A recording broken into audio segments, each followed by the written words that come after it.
All right, real quick, right now joining me is Nathan with our Behavioral Health Center here locally. Nathan, first tell me, what is the Behavioral Health Center that you're connected with? What is the name and where are your offices? Volunteer Behavioral Health Care is the name of our service. We're located in 32 counties across middle and southeastern Tennessee, so we have a lot of different places that people can go if they're seeking help.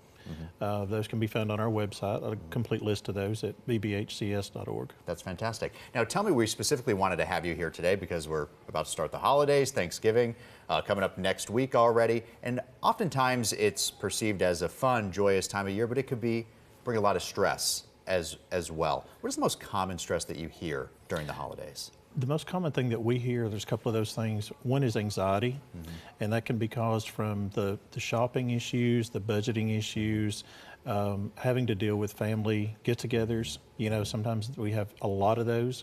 Some families are separated, some are not. They have multiple commitments to be at. That's a big piece for a lot of people, is trying to make everything fit in their schedule. And then we have budgeting concerns when it comes to later in the holiday season, where it comes to buying gifts and things like that.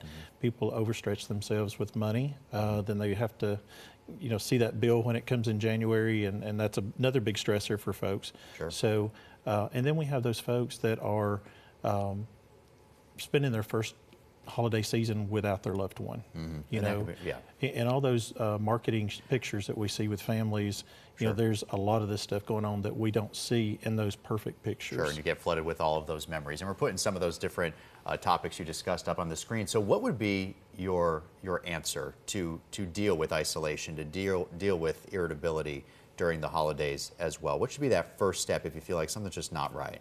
Well, a few of the things that you can do is, number one, pace yourself. If you're feeling anxious, if you're feeling upset, and irritable is another piece that goes along with that, pace yourself. You don't have to go to every function. You don't have to be at every place that you have to be at, or you think you have to be at. You can... and also when it comes to budgeting, that's another portion Yes. as well. Make sure you have that figured out right now before the holidays. Budgeting, shopping early, we talked about that earlier. Yeah. Those are some things to relieve the anxiety piece of it. There's going to be some folks that are alone. Like I said, they're spending their holidays by themselves or without that loved one that they've had. If we know folks like that, we need to check on them, be a part of their life all year round, much less at the end of the year, though, through holidays. And you made a good point as well, to make sure you take time for yourself too. It could sometimes be such a social time of the year that could sometimes be a little too much. That's correct. You just have to do your own thing sometimes. There's a lot of expectations that are put on us, to have that perfect holiday. Sometimes that's just not going to happen. So we need to make our own holidays and be happy with them, and make new expectations instead of what we feel like we should have done through the family tradition. We have about 30 seconds, Nathan. Just tell me about the different services that your facility offers when it comes to mental health care. The core services that Volunteer offers are medication management, therapy and counseling sessions, as well as care management, amid a host of other services that we have, but those are our core services. Those are available for children through adult, for a wide variety of issues, from the situational issues such as holiday anxiety and stress or depression, all the way up through severe and persistent mental illness.